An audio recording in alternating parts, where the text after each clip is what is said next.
The following program are those of the speakers and the host, and do not necessarily reflect those of Yoakley Scott Corporation and Your Sports Network. Yeah, I've been closer to Jesus before, so can you help me out? Oh, can you help me out?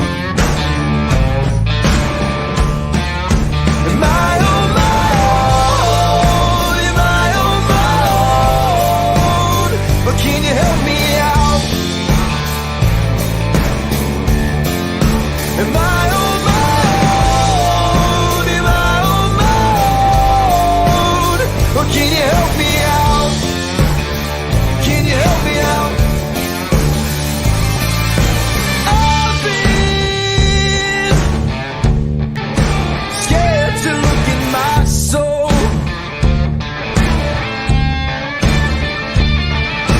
I've been afraid I would follow the road. Yeah, afraid of the things I've been told. Hello, everybody. I'm Anthony Hartwig, and this is another episode of Running Point on Ysn, brought to you by Greenwood Chevrolet in Austintown. As always, Ty Bartell, my sidecar, next to me, riding along, on this very smooth ride on Running Point. We thank you for coming on. We thank you for tuning in. Brought to you by Greenwood Chevrolet in Austintown again, and we have a good show for you today. Live at 12:30, we're going to be talking to Matt Zines, the head coach of United Softball. We'll also be featuring interviews with Tina Fallhaber, the head coach of the Garfield softball team, and Mike Agnew. Oh my gosh. I got it right. Like we both said it at the same time. Mike Agnew, the head coach of Beaver Local Baseball. Yep, should be an exciting time as it's the last day we have to go without making picks for baseball. Right. Even though the games might not happen this weekend that we're picking, we're still going to pick them tomorrow too, just in case there are some that do get off. But yeah, last show we're going to have before we have to pick baseball, softball, but it's not going to be a quiet one. We're still going to have interviews for you. We're going to have interviews for you tomorrow. And exciting times. We're only a couple of days away from our YSN All-Star game as well. So big things for YSN this week too. And I can guarantee you the entire staff, all of our announcers and everything couldn't be more excited because they've got a little bit of a lull period too, a lot of them between basketball and baseball season. So a lot of them that are diehard announcers are ready to get back out there. A little bit of cabin fever. A little bit. For sure. You say you want to break all season long, and then you get one for like 3 days. Yeah. And you're like, when can I get back to doing games? You need like that one day, but more than a day, you're like, okay, We need like a weekend. You need a weekend, and then all of a sudden you're sitting there like, we work like a horse because we don't feel it. It doesn't feel like work, so we work on 110% for like 8 straight months, and then we just need like a little weekend break after that. Just give me a weekend. We're good. We're good. Although, you and me scratch our itch with this show, so I feel bad for all the other announcers that don't, get anything that they have to do. We at least get to go on the air and talk about these athletes 2 hours a day, 5 days a week. The people that don't, if they love it as much as we do, they got to be like, I got to get out. I got to get out right now. I got to get out to a game. Give me a game. I don't care if it's I don't care if it's 8-year-old baseball. Give me something. Pitching's the name of the game in this area, both on the baseball and softball fields, and that's really what's going to be exciting is just seeing all the D1 level talent and all just the even D2 level talent, just college level talent that you're seeing right now in this area is incredible. The fake Quinn push guard, the burner account loves it. Awesome interview with Mike Agnew, but Agnew's not spelled right. So neither is Pushkar. Yeah, neither was Pushkar. That one was intentional. I don't know if Agnew was is the one thing, but oh well. How do we know they can't spell things right? That might be trolling us. I'll let that up to people. New. Huey. Let's look at some of the awards that have been announced over the last day. We have announced the YSN 6-Man and 6-Woman of the Year in girls and boys basketball. We'll start on the girls' side. Ladies first, as always. Jenna Mcclish from Salem earns the 6th Woman of the Year in basketball. And man, no one more deserving. Ty, I can't think of anyone that came off the bench with more energy for Salem and did more things for that team.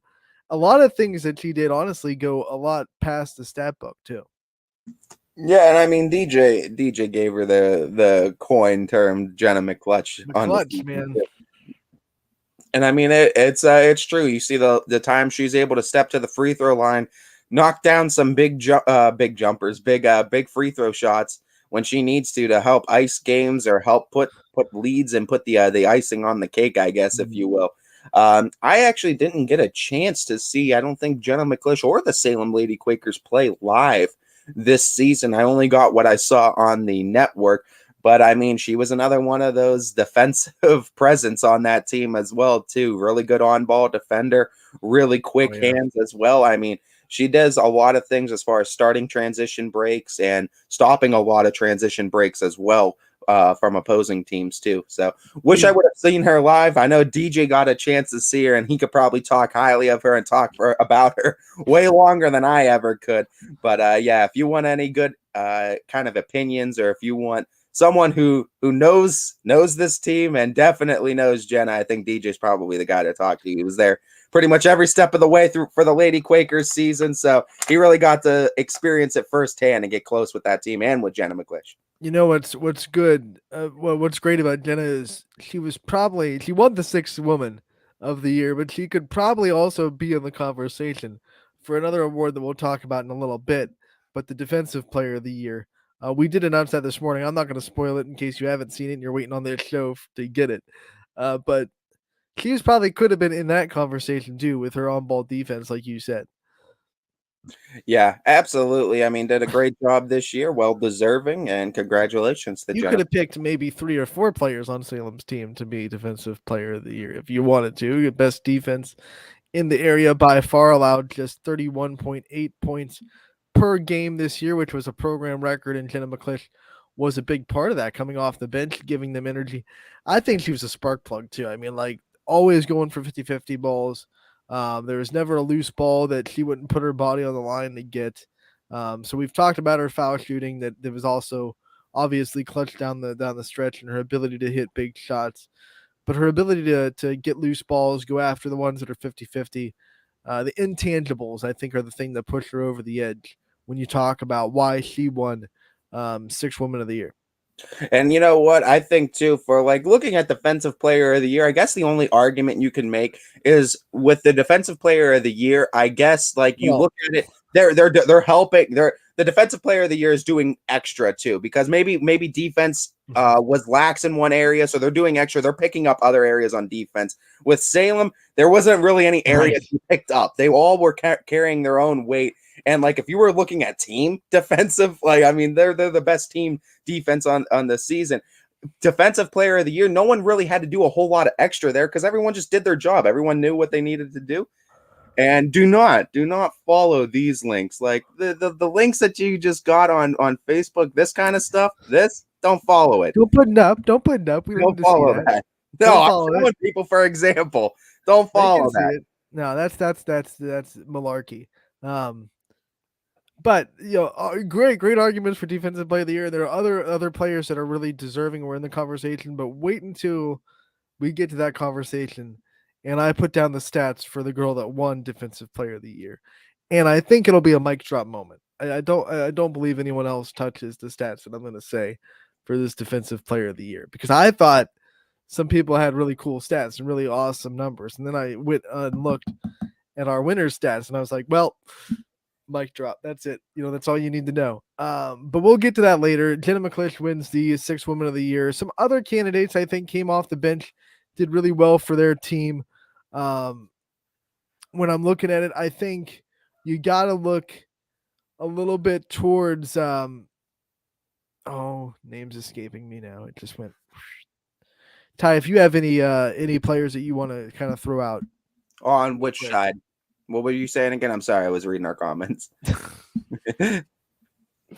What a great start. No, do you have any honorable mentions or people that you think should have been in the conversation for 6th Woman of the Year in girls basketball, people that came off the bench? Trying to think of it real quickly when we just kind of I'm trying to think of all the players that I've seen on that girls' side that I know came off the bench a decent amount.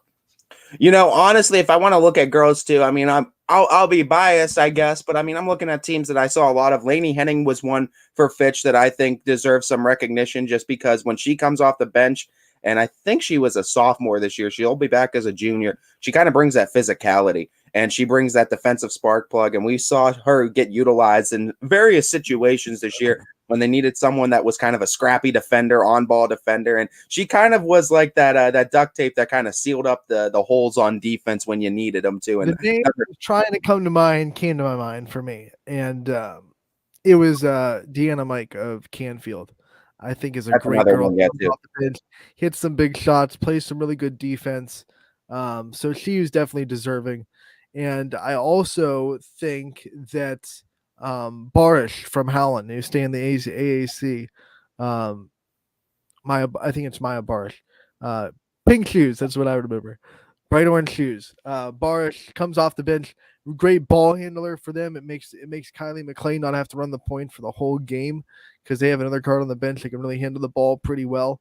And then one more that I want to mention, and it's just because, like you said, it's one that I see a lot and one that I cover a lot. Ariana Daniels from Poland probably starts on a lot of other teams in the area, but she comes off the bench for Poland, and she does an amazing job just running that offense when she gets in there.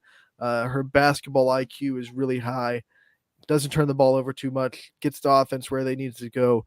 Kind of a second point guard off the bench, just like Barish is for Howland. So those are some other players I think kind of deserving nods and into the conversation for Six Woman of the Year. When you talk about it, I think there were a lot of great players that came off the bench and a lot of great players not just come off the bench, but got earned starting roles late in the season because of either injury or just because they worked hard to get to that starting role. So great players. And that was the another great thing about girls basketball in the area. We had a lot of players that didn't quote unquote start, but really made big contributions to their team.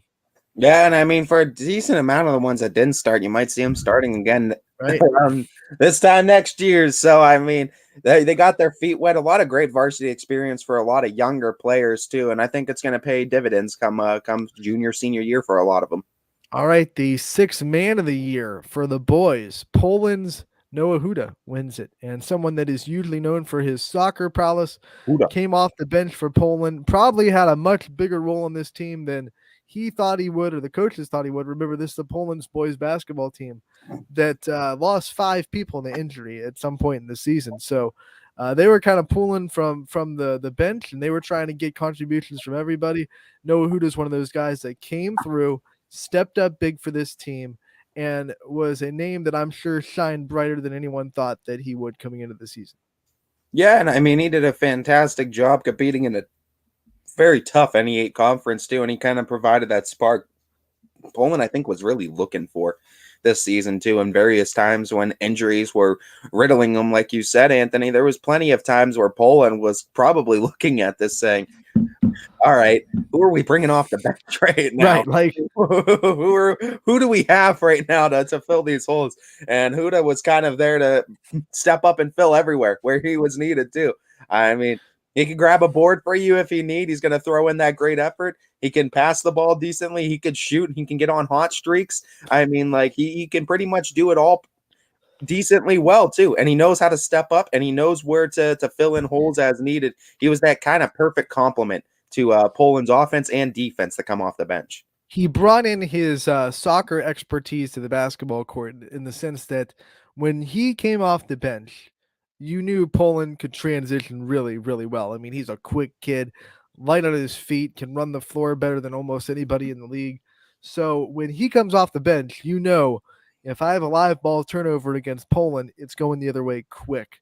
Because I don't have the stats to back it up, but you mentioning the soccer thing, I would guarantee you, I would fight to guarantee that almost all those soccer players that come and transition from soccer to basketball that have like significant roles, almost all of them play great on-ball defense just because they're so quick and they have such quick reactionary time and movement that they're able to stay in front of a lot of their defenders, and they get that too. You're right, Anthony, absolutely, from soccer.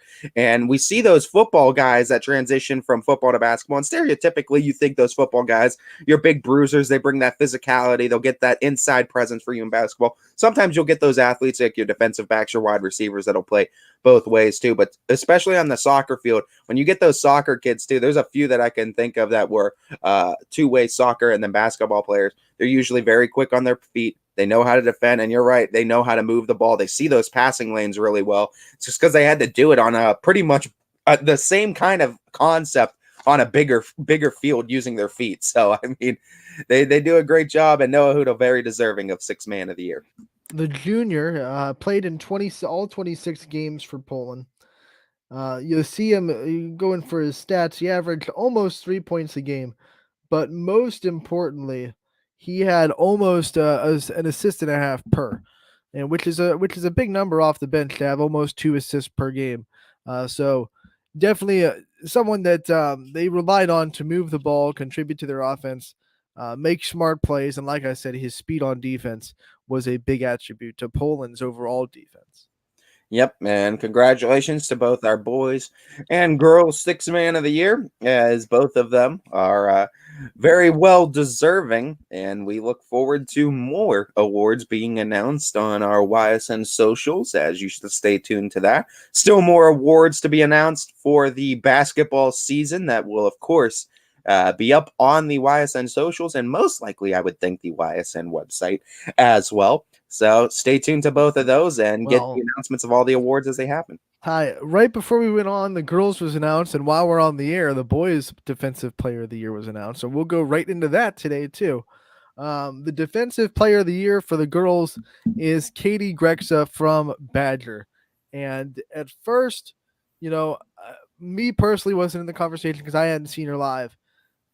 Then when we were having the conversation and we were kind of digging into stats, I saw Katie Grex's stats that she was putting up, and then I compared it to some other players that I had initially put in the conversation, and it was a mic drop moment. I want to share these defensive stats for you for Katie Grexa real quick. Let me get them up. Okay, so Katie Grexa, these are totals on the season. So you look at it. Oh, come on. Hold on. There it is. They played 22 games as a team. Katie Grexa had 156 defensive rebounds. Then you look at it, she had 106 steals, 53 blocks. So that's a pretty. Usually, people that are having high steal rates don't also have high block rates because the quick hands, the small defenders, not blocking a lot of people. But Katie Grexa, high in steals, 106, which I believe is the highest in YSN. I could be proven wrong, but I don't know of anyone that has more than 106 steals in the season. 22 games. So I want to do the math. I mean, that's over 5. That's great under 5 steals a game. And if she had over 40 blocks, she almost averaged 2 blocks a game too.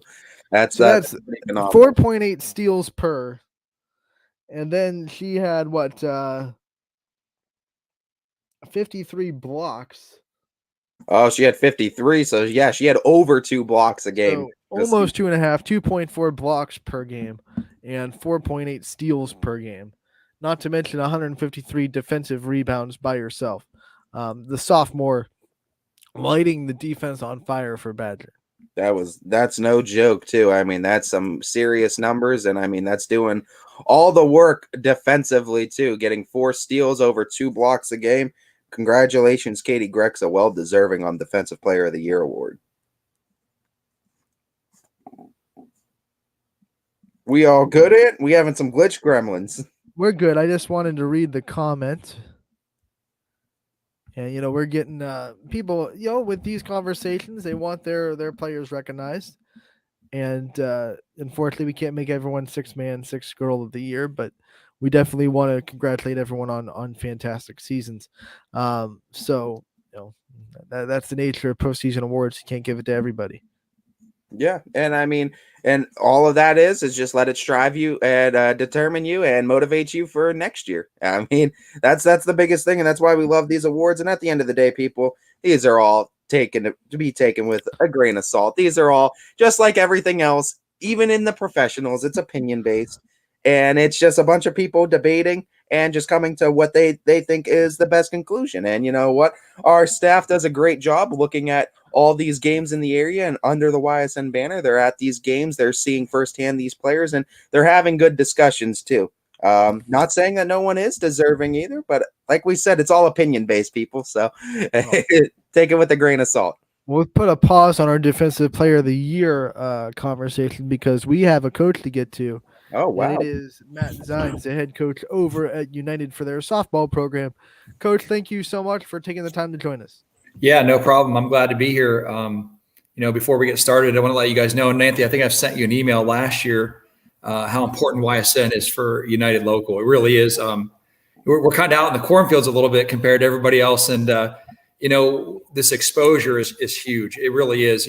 My parents were both immune compromised during COVID, and they are big sports fans. My family is a big fast pitch family, and your coverage was huge for them. And for, I hang out with a group of people, some of them, Doc Dees and Chris Clancy Sigler. I know they work for you guys a little bit. And we kind of hang out with this group of people we call the Dean's List, and we watched a ton of YSN games. So it's been fantastic. Coach, we obviously love the support too, and we love having United under our banner too, and learning about that community out there in Hanoverton. Anthony, I don't even know if I could have told you where Hanoverton was on a map before YSN, but now I know all too well about the goal. I knew where it was because I kept making the wrong turn going down there in high school. And I'd go Route 9 and I'd make that wrong turn, and then I'd be like, "Where the heck's United? Oh, we gotta trail back." You guys know we only pretty much our definition is south of Salem. If we don't say that, no one has any clue. So we're kind of tied to Salem a little bit. Coach, one thing for sure too, this team, you guys are going to be featuring some phenomenal athletes coming into this one. We're excited to get a chance to see them too. Getting your feet wet with this team, Coach. Talk to me a little bit about some of these returners that you're going to have on this squad that you're really excited for this season, and maybe some new faces too that you think have a chance to make some noise for United this year. Yeah, for sure. I think United's kind of known for having some really good athletes, especially girl athletes. There's a really good history of just successful girls sports here. Obviously, the basketball team, just won the league. Hats off to my assistant coach, Josh Sigler, for that. We have some really good athletes. We have 9 returning lettermen. Not all of them were starters, but they got a ton of playing time. We've got 3 seniors back. Number 1 on that list is Colby Burton. She is just a fantastic kid overall, a leader. She was a basketball captain. She's a 4-year letterman now. So she brings a ton to the team. She's a first baseman, as solid as a first base as you'll get. She's played it her whole life, and she has a tremendous bat. Home runs, they come pretty easy to her swing. Brielle Rose is the other senior. She's our catcher, and another one with a lot of power and a really good athlete. She hadn't played a lot of catcher before last year, and her and Savannah Burton kind of switched on and off there, trying to get her feet wet. And she worked really hard this offseason. You can see a huge improvement behind the plate. She's got to be a calming force for our 2 pitchers, and she's taken to that really well. Michaela Craig, the 3rd senior, she's also a number 2 pitcher. She plays third base for us. She's been a pitcher here for 4 years. She worked really hard in the offseason, developing a changeup to go along with her fastball. She throws a nice fastball. And she worked really hard to play the field. She really wanted to play third base. I could see it. I could see the work. She put in a ton of offseason work that I don't think she has before. She's in better shape. She throws harder. Her control's better. So really happy with the progress she made. Those are 3 great seniors, and they're great leaders, and they're great kids. They had 3 great seniors last year. So we got really good kids. So it's great. When they come to the seniors, they know they're good kids, and they're good leaders, and they know what's expected. Juniors, we got 3 juniors. And, the juniors, it's a weird class because that COVID year, they lost that freshman kind of get your feet wet, kind of learn what you don't know what you don't know when you're a freshman. And they kind of lost that and kind of had to jump right in. But we've got some really good juniors. Taylor Cope, who you guys kind of know, she is a great basketball player. She's a 6'1" athlete that can run. She throws really hard. She has very quick hands. She hasn't played a lot of, high level softball, but her athleticism makes up for a ton of that. I mean, she's got a very good swing. And like she said, she always says, I'm not fast, but boy, the clock says otherwise, So I always told her, I said, I'm going to make you run poles until you admit that you're fast, because she's just such a good athlete. Our other junior is Tori Firth, and Tori is, and I can't overstate this enough, she is a phenomenal softball player. You guys will definitely know who she is by the end of the year. Losing that year hurt her as well, and that mostly because people don't know her. She is an elite hitter. She is going to play at the next level for sure. She can play any position on the field, but she is going to be our number one pitcher, and she'll probably rotate with Michaela between pitcher and third. She bats over 500 average. She broke multiple offensive records last year. She hits with power, but her biggest quality is her softball IQ is through the roof, and it has been since she was a little kid. And I told her, I said, you might not have asked for it, but God gave it to you. Not everybody gets those gifts, and she has them. She came into the season last year injured. She had labrum surgery, so she hadn't done a lot of playing or pitching. And I can tell you the off-season work that she's been able to do, and she plays a ton of high-level travel. It's a big difference. The velocity on her pitch, her control, everything just looks so much better.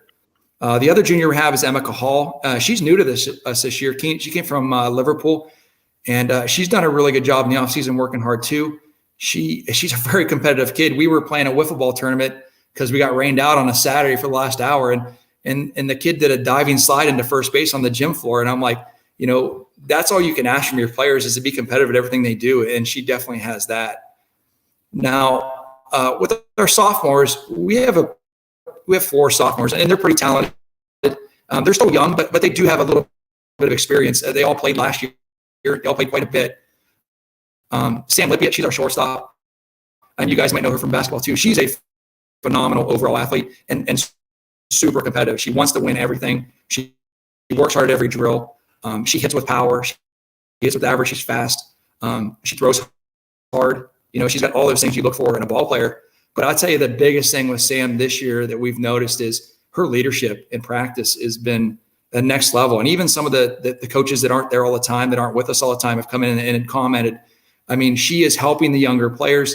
When she's not in a drill, she's pulling them aside saying, hey, here's what coach is saying. Here's what you got to do. Here's where you need to be. Here's some of the things that you need to work on. I mean, for a sophomore, that's unusual. It really is. So we're really happy with where she's at.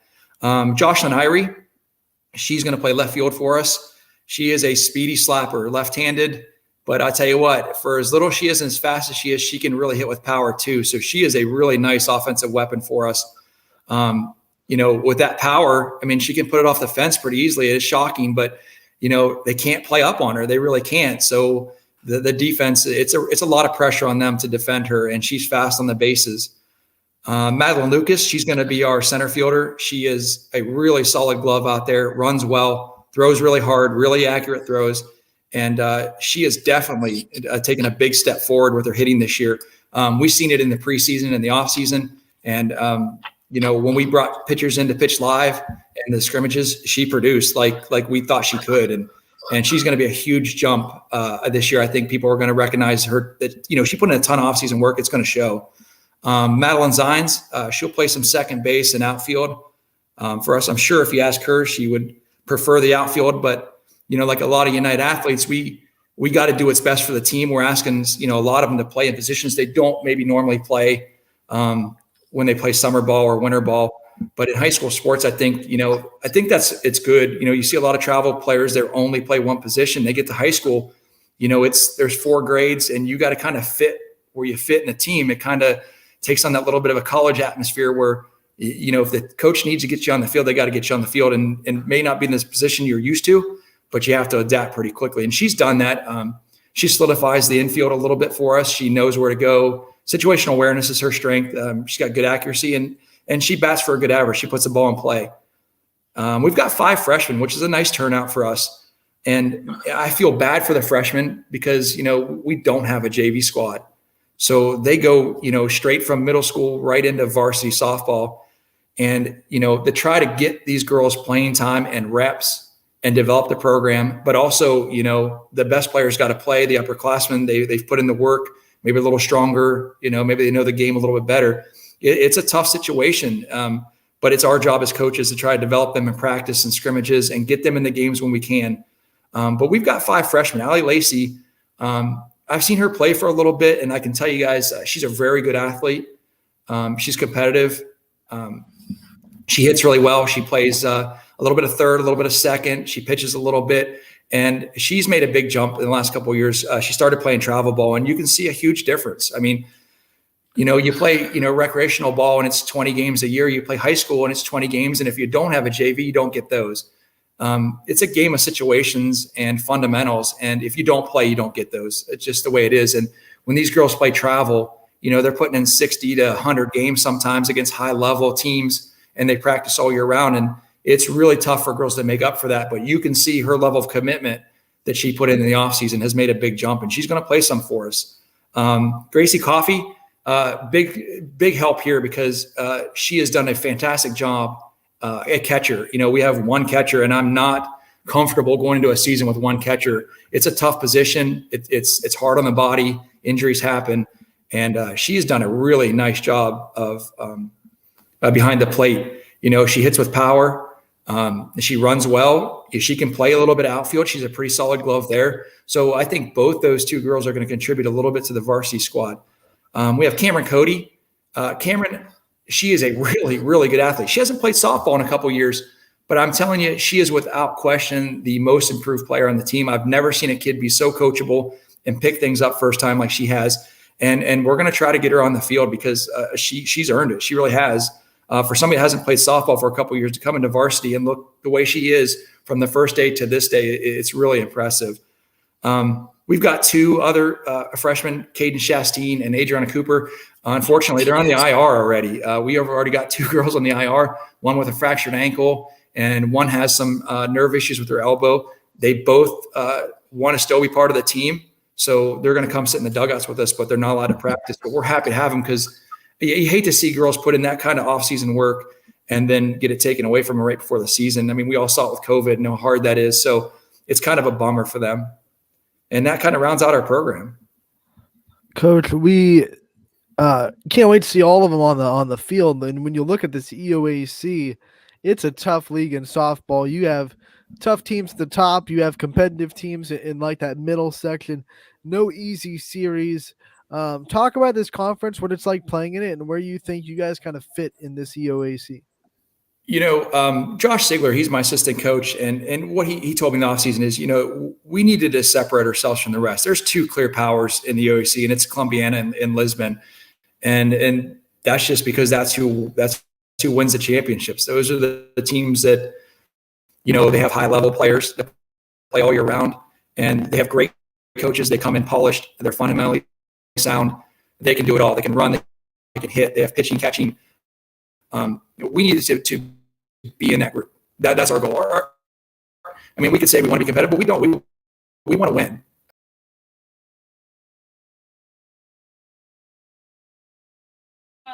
I'm bringing that. Looks like we just lost Coach Zines. Technical difficulties.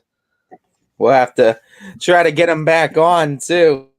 Let's see. We'll have to patiently await. Good thing with it though, we could probably, because I don't want to get rid of any of that Meet the Team segment. I thought that was phenomenal. So we'll be able to probably just plug the 2 parts together for when we do a full, when we get the rest of the coach's corner. Let's see if, he might be popping back in. Let's see if we can get him back on here. Coach, little technical difficulties. Like I said, we're out in the cornfields here, so that's pretty common. But no, there's competitive players all through the league, but there's a clear pecking order. Columbiana is absolutely loaded this year. When you bring a pitcher and an athlete like Tori Long back, you're going to be competitive. I mean, and they've got a lot of depth. We've played against those girls, for years in travel and rec, and we know who they are and we know what they can do, and they're loaded, and they have a fantastic coaching staff. I mean, they're deep. They have a ton of knowledge there, and they have it's a program. Lisbon's the same way. The Emerling girl, the Vrabel girl, Morgan Lively, I know down there we've played against for years. they're tough. They're real softball players that play year round, and they play the game the way it's supposed to be played. So we look for it. We want to compete with those teams, and we want to challenge. We want when they come to our field or we go there, and we don't want to be an easy win. We want to show up and let them know they're in a softball game. Coach, what we also like doing too, we know that as well as you do, the head coaches, they get that limelight, they get the interviews, and they get all the attention and media craze. But like there's plenty of great assistants and just great people in that United program, top down, and many different athletics. I want to give you that chance to highlight your assistants and some other big names in United softball program that you feel deserve some recognition. Yeah, sure. I let you guys know Josh Sigler is on my staff this year. He helped out a little bit last year. I know he's the varsity girls basketball coach. So, he brings a couple of things that I thought were important. He brings varsity experience, which I don't have. And it's a different animal. So, he kind of mentors me in that aspect. He brings winning. I mean, he's coming from a winning program. Our basketball team wins. So he knows how to win. He knows what it takes to win. And honestly, he's very good softball, baseball guy. He knows game. I joke with him all the time. I said, I think you missed your calling. I think you might make a better softball coach than a basketball coach. But he loves basketball, so I don't want to take that away from him. But he's coaching 2 sports now, and everybody knows what the commitment that takes from a family. So I really appreciate him on the staff. But his situational awareness is huge for us. I brought on Savannah Burton. I know you guys probably know who she is. She played last year, and I know that's not normal to bring on somebody 1 year out of the program. But I can tell you, Savannah is a solid coach. I brought her on to work with outfielders and catchers, which is what she does. But I brought her on because, she got to where she was because she's such a hard worker and such a competitive kid. And she lets the girls know, hey, this is what I dealt with last year. Here's where I struggled. Here's the drills that worked for me. And she brings that information back and forth to me. When we see a girl struggling, she's like, hey, coach, here's what you did for me last year, and here's what worked. Maybe we should try that with her. And she's just such a hard worker, and she's a good role model and, very mature for just being out of high school. She really is. Chris Firth, she's been my bookkeeper forever. She does a ton of travel games. She's done the book forever. And the information a coach can get from a bookkeeper, it can really help you win games when, our goal is to, we lost a lot of 3-2, 7-5 games last year to really good teams. Our goal is to take that 3-2 game and make it a 2-1 game in our favor. And to do that, it's the attention to detail, and she's fantastic. We also, we've got a really good resource at United. Jen Coons, she coaches youth, she coaches travel, but she's a former Waterloo standout. And as she pitched in college, she set some records. So she comes down and she throws live to us. And I mean, we set a lot of offensive records last year, and we're a good offensive team this year. And a lot of that has to do, she comes down, she pitches, she moves the ball around, and she lets each player know where their weakness is. And then she'll pick on it, right? If a girl is having trouble with the outside pitch, that's where she pitches her. She's got that good of control. So, she helps us evaluate the hitters and know what they need to work on. And I'm telling you, that is a huge asset for us. It really is. Coach, having Savannah Burton on your staff, I think that's a home run. I mean, I think if there was one senior last year that graduated that I would have said she's going to make a really good coach one day, I think Savannah's at the top of that list of girls that I got the chance to cover and kind of get to know. So that's a home run swing right there. No pun intended.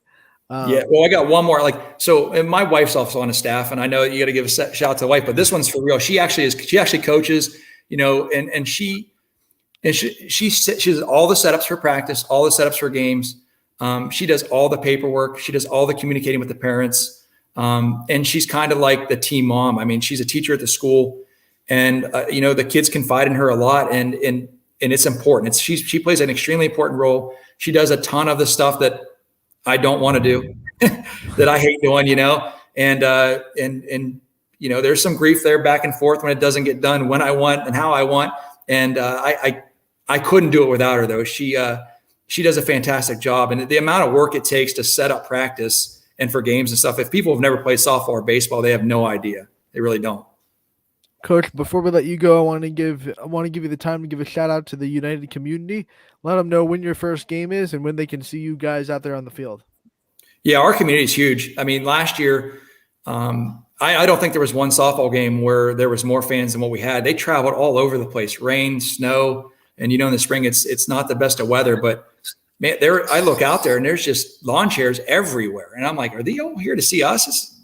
This is not typical for high school softball. Usually, there's 5 parents out there, in winter rain suits, sitting there wishing they weren't there. They were sitting in their car, but man, our community is fantastic. They love sports. They love all the sports. They love supporting the girls. They come out and they cheer, and then they know the game. So we're really happy with that. And the administration has done a good job. We wanted to upgrade some of the stuff, the field, the equipment, and they haven't batted an eye. Everything we've asked for, they've given it to us. So can't complain about that. We just want the girls to be leaders, on and off the field, in the community. A leader, they make a positive impact to anybody they're around. And if we can get each one of those girls to be a leader and go into the community and make positive impacts, our job's done, because it really is more about softball, or more than just about softball. It's about life. And I think anybody that's ever played sports at any level will tell you, you learn a ton of life lessons from sports. And that's really what we're trying to do. Coach, we of course want to thank you so much for taking the time out of your busy day with the season rapidly approaching to come and join us and give us a little preview of this United softball team. We know with the success of the girls' sports and with the way that the United community will be supporting you, it'll be little time before we're talking to you again real soon. Yeah, I hope so. Listen, guys, like I said, we really appreciate you guys down here, and keep up the good work. We appreciate it as well, Coach. We'll be talking to you. Thanks, guys. Coach Matt Zines, the head coach of the United softball team, joining us, first-year head coach, and they are scheduled to open their season Saturday at Liberty at 12 o'clock, and then they will also be at Lisbon. This is going to be a big game right off the books at Lisbon on Monday at 5 o'clock. Their home opener is going to be on the 29th, Tuesday the 29th, against Warren Harding, 5 o'clock first pitch. And then they'll play Lisbon again that Thursday at home. So Lisbon on the first week of the EOAC season, it's Lisbon away, one game in between with Warren Harding coming to town, and then it's Lisbon again. And if United wants to win the EOAC, that's a big statement to make out of the gates. Yeah, absolutely. And you know what? I absolutely love the uptick in interest we're seeing in softball in the community too. And I think it's an interest that's gauged all around. I think there's a lot more people getting into softball too. And you know what? I kind of like it, because people's biggest gripe about baseball, or if you're one of those that gripe about baseball not having enough offense, just watch softball. Or if you're one of those people that say, hey, baseball's too slow for me. Yeah, exactly. It's taking too much time. Softball's quick. There's no stepping out of the batter's box, fixing your glove real quick. Yeah. Let me adjust my hat because it moved an inch on my swing. Go to high school softball games if you want to see some bombs too. Let me look at my wristband real quick. Oh, it's time. Okay, I'll get back in. I'll step. I'll take a few swings. Okay, I'm ready. What was that, like 30 seconds? Softball, you literally get the ball. You have 10 seconds to make a pitch, or it's a violation. You get a ball against you. So there's no stepping out of the box, fixing your batting gloves, fixing your helmet, wiping the sweat off your neck, and then stepping back in, spitting a couple times. None of that. None of that nonsense. Anthony's pissed about that part of. I wasn't dogging on baseball. I was just saying I'm sorry. Is good as well. Come on. Like, it doesn't happen in high school that much, but don't you get annoyed in the professionals when they have to fix their batting gloves every single time? Robinson Cano was notorious for that. No matter if he swung the bat or not, the dude would fix his gloves after. What are you doing? After every pitch, he might not even. It could have been a ball way outside. He still step out, fix his gloves, get back in. In the international softball game, you're not even allowed to step out of the batter's box. You got to stay in the batter's box at all times. You can take 1 foot out and do whatever you want, but you have to stay in the box. Should be interesting though. Like I said, you'll see bombs at the high school level for the softball. For softball. What's great, this is kind of one of the things about broadcasters. A softball home run call got to be quick because the ball gets out of there in a hurry. It's not like a deep fly ball to the left. It's back, gone. No, that doesn't happen in softball. It's balls hit, okay, it's gone. You know, there's no anticipation to see if it's gonna go or not. It's pretty much it's gone. It's out of here pretty quick. That's what Anthony is the king for softball home run calls. Anthony almost had the softball home run call of his life if Ysn was a few more feet. If that ball landed a few feet further.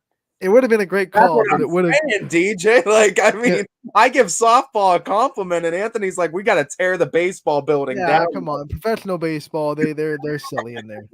Let's just be honest. Anthony can't take the compliment without taking baseball down a notch too, real quick. They don't do it in high school. You don't see kids have to take 30 seconds out of the batter's box in high school. But when you're a professional, I guess those batter's gloves that they pay, $60 a pop for, they improve grip, man. They improve the grip. They improve the grip.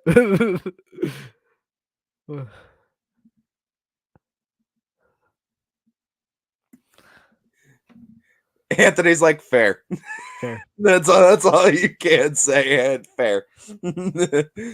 We're gonna take a break, says and brought to you by Greenwood Chevrolet. Oh man, dogging on you, Ant. Dogging on you. He's letting you hear it. Go easy on his sport. Well, we are going to take a break. That's a perfect segue. And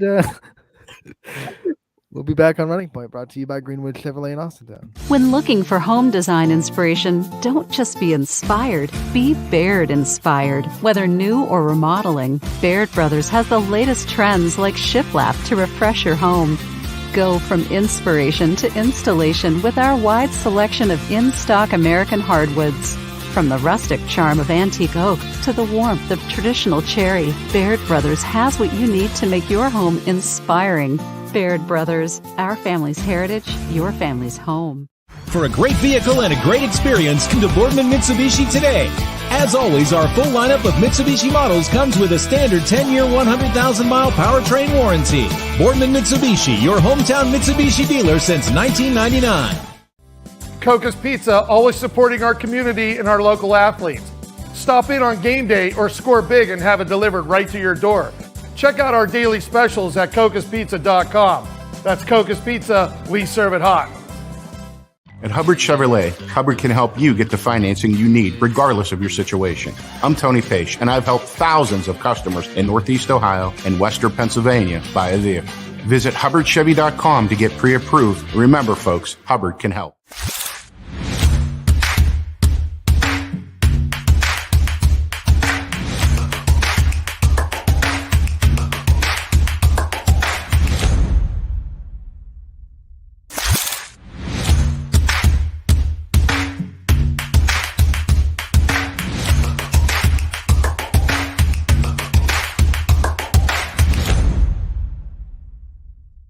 You're not waiting to see what the world has in store for you. It's more about what you have in store for the world. All you need is the opportunity. All you need are the resources of a large university and the advantages of a personalized academic setting where you can experience new worlds in the arts and sciences, business, and education and make them your own. We are where you shape your future. We are Youngstown State University and proud.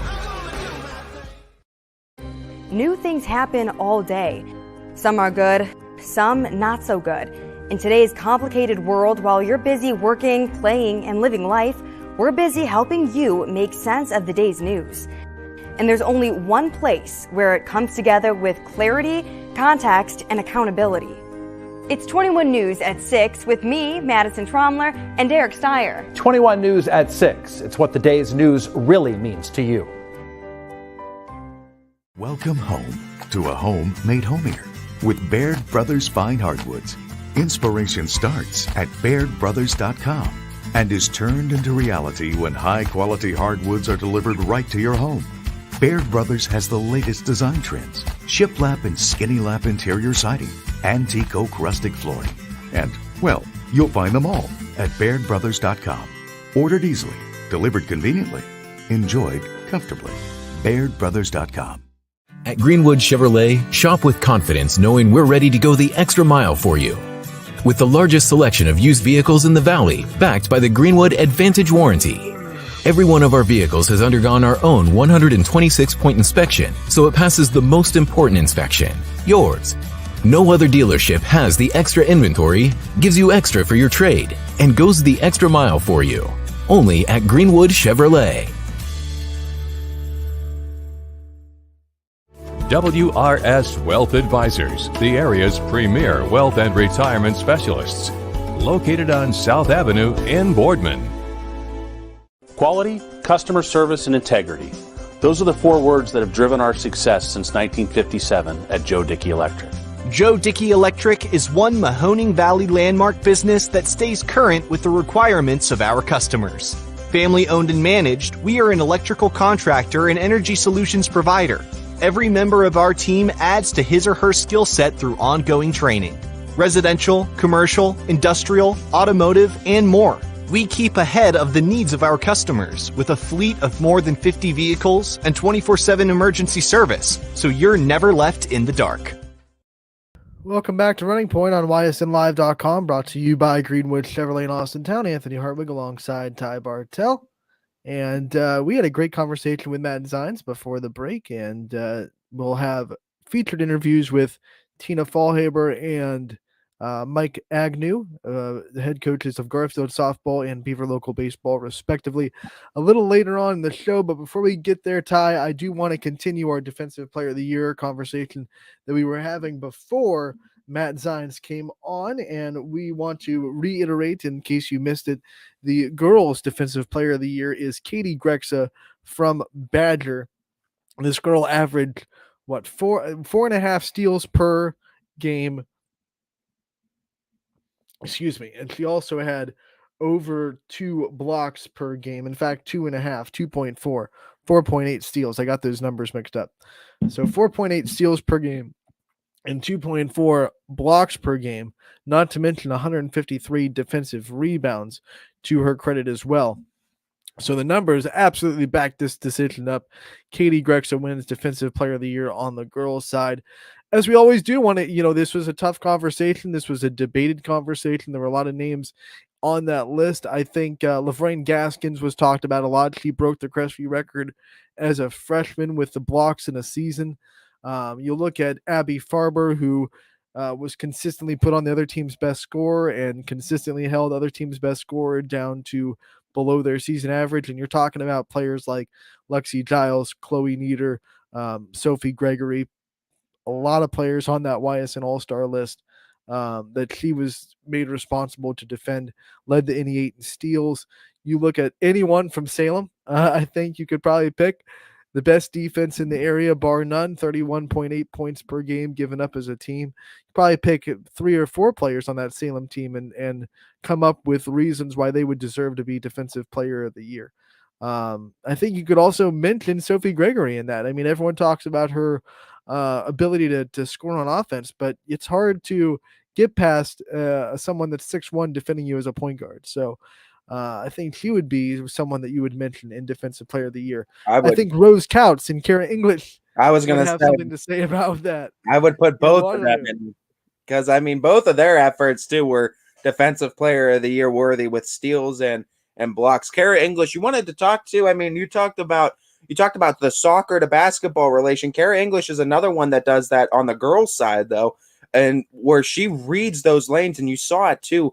Her experience on the soccer field really paid off going on to the basketball court this season, because the amount of steals that she got and the amount of blocks that she got, because she timed things right, and she was really good at reading the court, reading those passing lanes, and knowing how to cut it off and be a ball hawk. And I mean, defensive efforts really paid off, but that's what you're looking for too. But just to know too that Katie Grexa got that award over all these great defenders, I mean, that's an honor too to get that. It's not an easy decision to make, and well deserving, though, I would say, Katie Grexa for the award. Someone else that kind of comes to mind when you're talking about Defensive Player of the Year, Taylor Skinner. I think she doesn't get talked about a lot because Jefferson didn't have a super successful season. But I don't think anyone blocked shots as well in the NE8 at that level, at that Division II basketball level. than Taylor Skinner. I would bet if you took the NE8 and said shot blockers and leaders, I bet Taylor Skinner would be in there. She takes her prowess in volleyball, absolutely led the NE8 in blocks in volleyball, no doubt about it. So she took that ability to kind of time jumps and that vertical leap to heart in basketball, and was an excellent shot blocker on the basketball court. You're going to see her in the All-Star game for Jefferson. Yeah, it'll be nice to see her too, and that's only a couple days away. We have that All-Star game starting at 5:00 South Range High School Saturday. We're promoting it every day, people. You're gonna want to be there. It's gonna be a great time. What I love about this conversation with Girls Defensive Player of the Year, there's players that we're talking about because they're just good on-ball defenders. We're players that we're talking about because they make a lot of steals. Players that we're talking about because they block shots really well. We have a very widespread ability to play defense in this area, and Katie Grexa got this award because she kind of does it all. She adds, obviously a lot of steals on the year. She rebounds on the defensive boards, and she blocks shots. So, kind of one of those players that can do a little bit of everything on defense. And she's just a sophomore too. Yeah, and I mean that's the beautiful thing about it is the upside is still so great for her. And I mean, what she's going to be able to do and what she can do the next 2 years is going to be, man, watch out if you play Badger. That's all I got to say. Watch out if you play Badger. Remember, on the offensive side, she's no slouch either. She leads that team offensively. And she was a big reason why they almost came back on Lowville in that overtime thriller in the tournament. They were down by 16 in the second half, and they almost came back to beat the Rockets. And one of the big reasons why was what Katie Grexa could do on offense. So in the next 2 years, don't think that she'll shy away from maybe Offensive Player of the Year or MVP conversations in the next 2 years. She's a great basketball player. And as we get more and more involved in covering Badger in the next couple of years, I think people are going to learn her name a lot more when they follow YSN. Absolutely. We're so happy to have the Braves on the network too. And they're going to showcase some more of their phenomenal athletes through these seasons. So we go from the girls' Defensive Player of the Year, Katie Grexa, to the boys, just announced maybe a half an hour ago, but when we came on the air. Alex Rothwell of Springfield has been named the YSN Defensive Player of the Year on the boys' side. And if you tried to get to the rack against Springfield, you know all too well how hard that is against Alex Rothwell. Yeah, absolutely. He did a great job. I mean, like we said, shoulder to block. I mean, the paint was his, and that was pretty much evident throughout the season too. He was a shot blocker. I mean, when you have the height that he possessed too inside that MVAC, he was just a nightmare for all those players that like to drive to that hole. And I mean, throughout the regular season, he was he pretty much dominated the MVAC as far as that the paint was his, whether they were at Springfield or not. Ty, I'm going to let you talk about some other players and maybe more about Rothwell. I'm going to go try to bring up his stats real quick so we can intelligently talk about the numbers side of what Alex Rothwell brought to the table. I mean, just looking at defensively, there was a lot of great players, I think, in this area defensively this year. And I mean, it's really hard to, I think, pick out one specific player. And I mean, credit to the YSN staff for being able to decipher this and come to some sort of conclusion, because I would be up all night trying to think of it. Because I mean, you look at the players too. I mean, I saw guys at Camel too, with the likes of guys like Kevin Moore that possessed fantastic defense. Xavion Leonard too. Deshaun Will did a great job on ball defensively. You go over to the Mooney side too. Mick Hergenrother. I mean, he does phenomenal defensively, and he showcased that the entire season this year too, with his ability to be just an on-ball defender and just stop things too at the perimeter too, and not really let things get past that as well. Mick Hergenrother, like we said, from Mooney, did a fantastic job with that this year. Looking at some other guys too, going down the stretch with Fitch, I really want to give a shout out to Deshaun Vaughn too. I mean, his defensive ability for only being a sophomore, really picking things up too towards the end of the season, guarding guys like the likes of Tyreek Ivory against Harding, and really containing him and really making him work for all those shots too, and that's the biggest thing for a defender. You might not always stop the guy you're guarding too, but if you're making him work hard too, making him take more shots than he's used to get his point average, you're doing something right. And you like to see that too with the defenders, but like I could keep naming them too, and we have another hour to the show. If you want to just fill that up with me naming good defensive basketball players, I can do that. But I don't know how you guys came to a conclusion on this, but credit to you for coming to one. And I think it's a good decision too. And I'm excited to see if we got some stats on Rothwell. Unfortunately, Springfield stats are not posted online yet, the official numbers. So I can't give you official numbers per se. But trust me when I say that we've watched Alex Rothwell enough to know how hard it is to go up against him. And I'm sure the numbers would back us up either way. Because we don't just throw darts at the wall and say, up, Alex Rothwell, that's not what we're about. I think the block numbers would be pretty staggering. Well, I think so. At the end of the day, I think so. And not even the blocks. Like there are, he's got length, so I'm sure the deflected passes or whatever stat that may be, if they keep it. I think he did a lot of things like just making shots hard, altering shots, even if you don't get the block, and making shots that would be easy hard. I think another guy that did a lot of that, and I want to give him a shout out, Jake Gerdick from Canfield. I mean, you got to see him twice. You did the Fitch at Canfield game, and you did the game at Fitch with Canfield. He's a good rim protector for the Cardinals. Bam, stats. DJ's got him. OJ, the DJ. I was gonna say the OJ. I should just say the OG DJ. Don't call him OJ. He's not the white Bronco. OG DJ. Bam.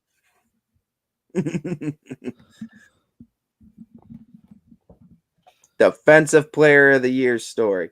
Like we said, where does it always circle back to? I wish I could highlight it with this thing. ysnlive.com. Go back there too. You got all the stories on this. You get the awards, and stick to our socials. The socials usually do a great job too. If you see it on the socials, go right to the site too, because all of them usually have the link right there included with it.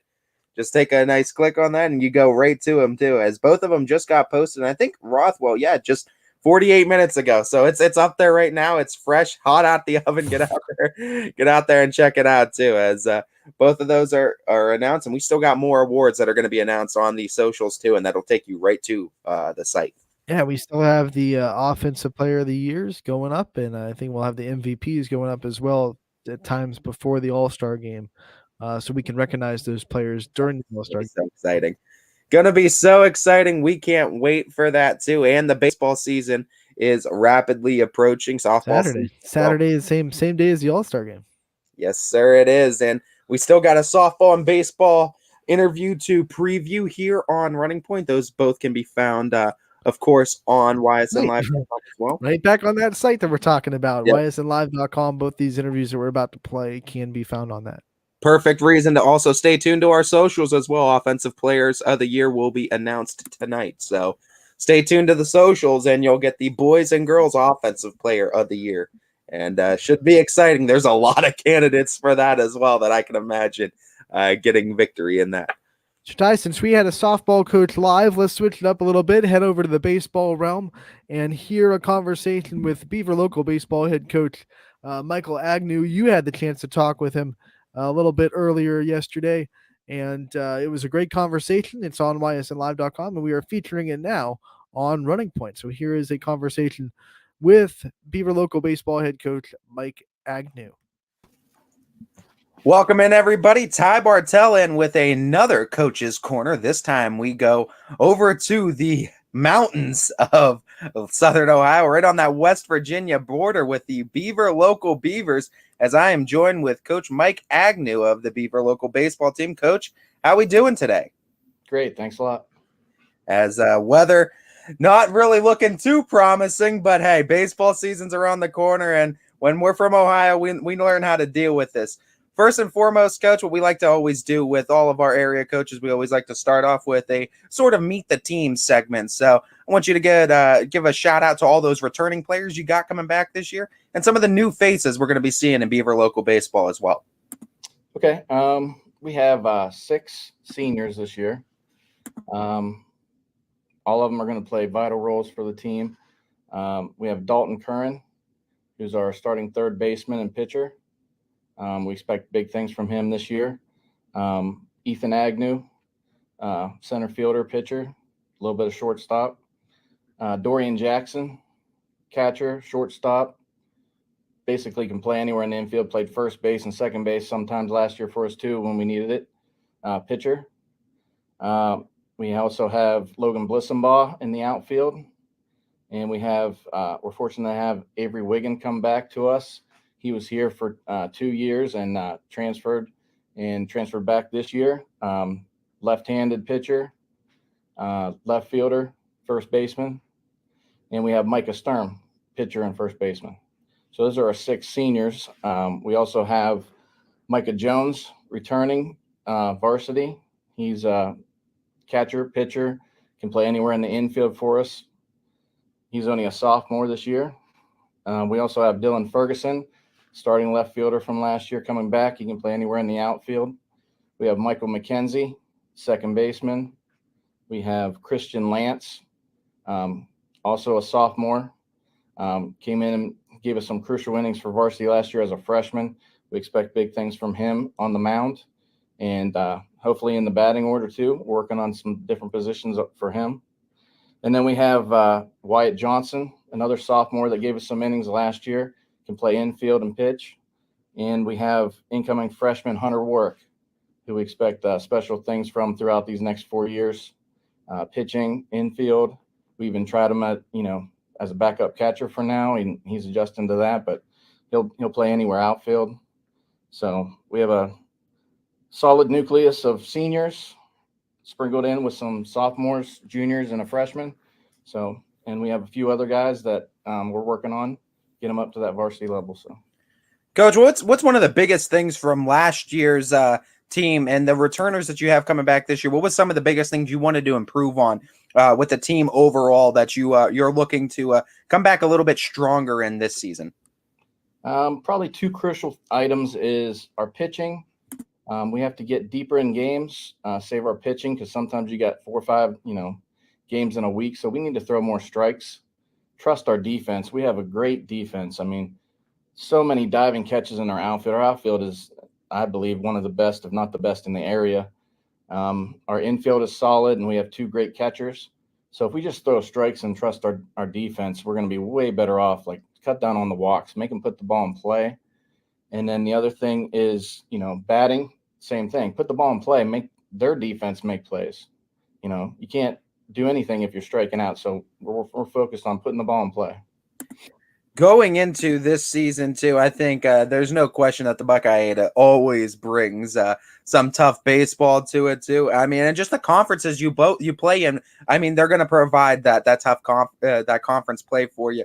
Talk to me a little bit about what the conferences are going to be like this season and what it's going to kind of take for you guys to come out on top. Well, the Buckeye 8, and we're in the north with Indian Creek, Edison, Harrison, East Liverpool, and it's always a battle. All those 4 teams, both games we play them every year is a battle. And, fortunate or unfortunately, you got to be ready the first game of the season because the Buckeye starts right off the bat. In the first 3 weeks, you get all your conference games in. So back-to-back games on Monday, Wednesday, or Friday, Monday. They're not only great teams, they're well coached. I mean, we have the Mike Conference, I call it. We have Mike Cottis at Indian Creek, Mike Colopy at Edison, Mike Valesco at Harrison, and myself. And then we have Brian May at East Liverpool, the odd man out there. But not only are they great coaches, but they're great people. I've learned so much from them over the years. And, I have great respect for all of them. Having a chance to talk with Brian May, too. I mean, he said it, I think, best, too, is just the pitching and the competition that you're going to get in this conference is one that prepares you so well for the tournament time that you don't realize, and you kind of take it for granted knowing that the iron sharpens iron thing, that when you get to that tournament time, you've seen some pretty good pitching. Pairing that too, what are some non-conference games? I know the conference allows for a lot of games to be scheduled on your schedule, but there's a little bit of room for non-conference. What are some games you're kind of excited to sneak in there for Beaver Local this season? Well, we like to play some local teams. We always play Wellsville. Coach Guerin does a great job there. A lot of respect to him. We always play East Palestine, Lisbon, Crestview. We like to, we don't want to travel too far all the time, and those are good competition as well. Carrollton, Coach Connolly does a great job. We travel down there. Minerva, Struthers, Oak Glen. We added a couple teams. We got Steubenville Catholic Central back with Coach Young down there. He's a good guy, good coach. So good competition all around. And then the big thing is we're actually traveling to Myrtle Beach to play 4 games this year. So we're going to get some great competition down there. First time in school history that we've been able to do that. So go a little bit more in depth with that too. How excited are you for this? And do you kind of see this as being a bonding experience that you can use for this this team? And is it coming, I would assume, spring break, so later towards the season? And do you feel like this is something you can use towards your advantage towards end of season? Yeah, obviously it's going to be the week before Easter, so we leave on April 10th for a week, and it's going to be a fantastic experience. I mean, we raised so much money, and we thank the community and the parents and the boosters for everything they did to help make this happen, and for our school to let us do this. We didn't know if it'd ever be possible. Of course, Ohio changed the rules so we could do this and miss, a few days of school because we don't have that full week of spring break here. And I think it's going to be fantastic. Obviously, the kids are looking forward to it, but like I just told them today after practice, we have a lot of games before that to focus on first. And then we'll get to that, and then we'll have fun. But we're going down there to win games too, not just to have fun. So I think it's definitely going to be a bonding experience, and it's going to help us for the second half of the year tremendously. Getting that kind of support to be able to do something like that requires a community to be fully backing you too. And that starts and ends with the culture, because without a good culture, kids aren't buying in and community parents aren't buying in. So talk to me a little bit about that Beaver local culture. I mean, we've obviously seen it too. We're familiar with it here on the network. But for those who are unfamiliar with it, what is it like, and what does it mean to be a Beaver there? And what is it like to be coached under Mike Agnew? And what are some things you want these kids to take with them beyond the sport of baseball after they're done being coached by you? Well, I mean, I have a lot of pride coaching this team. I graduated from here, played baseball here, grew up on the fields where they're no longer here because we built a brand new, beautiful school where the fields are at. So that was the only bad thing. We lost, our home summer baseball, but kids have so many other places, in Youngstown and different areas to play. So they still get their summer baseball, but it's a pride thing. Obviously Beaver Local is known for wrestling and among other great sports, and volleyball, and we've had some good basketball seasons the last few years, and golf. And so we're trying to put, baseball on the map, and we've been working at it, and we're getting better and better at it, and we're getting noticed a little bit. And the community, like when you go out to games and you see teachers that you work with every day coming out and supporting the students, it's a lot of pride. And I think the kids recognize that, and they appreciate that. It seems like everyone that comes from Beaver Local too has a lot of pride for this school too. So I gotta figure too, those texts that you have between you and Brian May have a little bit more animosity between them just because of where you both came from. Coach, kind of that same question. I want to kind of piggyback off of that and kind of go into this one too. Because of your experience on both ends, being a player and a coach now for the Beavers, and having that experience on both ends, what would Coach Mike Agnew tell player Mike Agnew if he had the chance now? Kind of coach yourself. Well, like my dad told me, because he was, one of my coaches growing up, and he was very hard on me, but he knew the game, and I watched him play the game. And basically what he said is baseball is the hardest game to play. We always feel that way, because every pitch, the game changes. You have to be ready. If you're ready and prepared for every pitch on defense or in batting, then you're going to do well. If you're not paying attention for a split second and something changes, then that's what's going to give you trouble. So be prepared. That's the motto, and you'll be fine.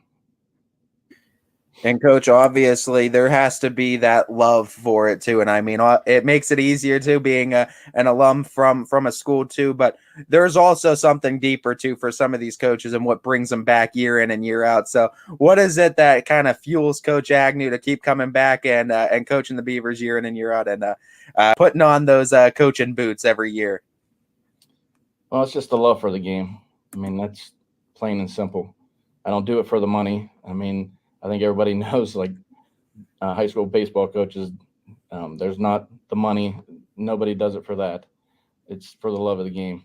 I love the kids. I love to watch them get better. I love when you teach them something and they say, "Thank you, coach," and then they make adjustments. It's something special that I really appreciate, and I just love everything about it.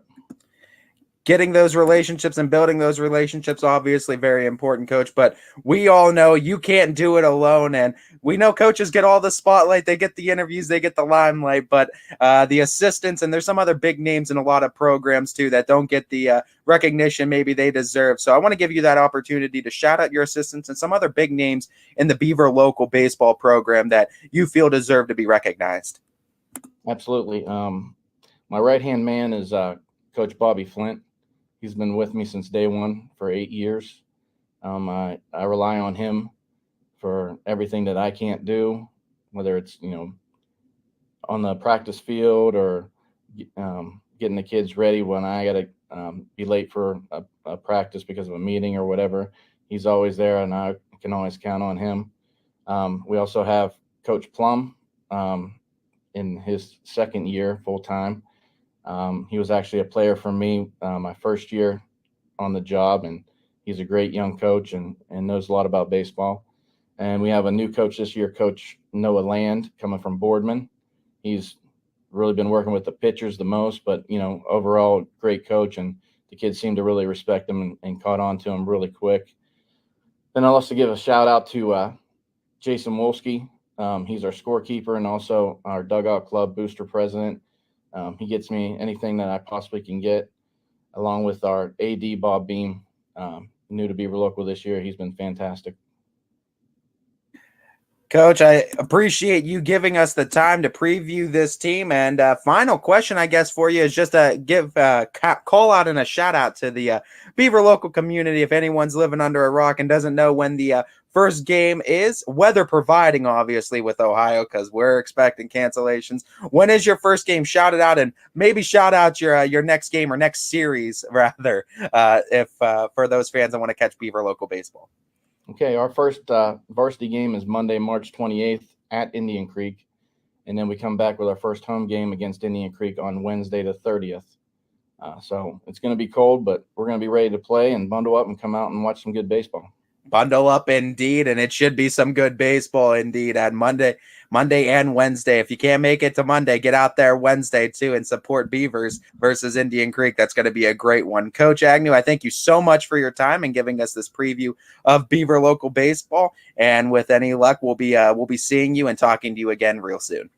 Thanks a lot. I appreciate you guys at YSN. You do a fantastic job. Thank you, Coach. Take care. That was Mike Agnew, the head coach of the Beaver Local baseball team. This team that went 11-11 last year, right at 500. They have won 2 out of 3 against East Liverpool, which is going to be something that he can just stick a feather in his cap for. Anytime you beat the Potters 2 out of 3 times, that's something that Beaver Local fans will get excited about. But they have a tough schedule. They opened up with Indian Creek last year, just like this year. So doesn't get easy right off the jump. Indian Creek's a very good baseball team. They're obviously going to play Edison a couple times.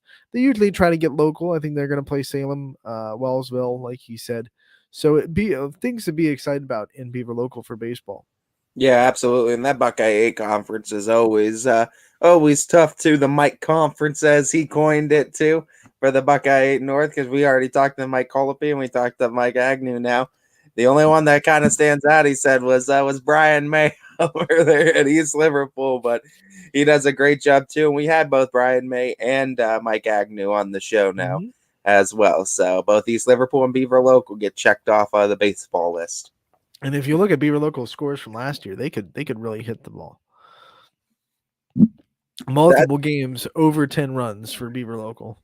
that whole area is such a baseball community too. They find such great baseball players from those areas. You know, you look at their scores, and the only pitching staff that gave them a lot of trouble was Salem. And, you know, hey, there's a shock. Salem giving someone trouble on offense. Yeah. I mean, look at the pitching staffs too. You know, a 14-6 win, 19-1 win, 8-5 win. You know, look at their wins. They win when they score a lot. 14-13 win. Obviously lost to Salem 12-2. Another pitching staff that gave them trouble was Weir. They shut them out. I think it's the only shutout of the season.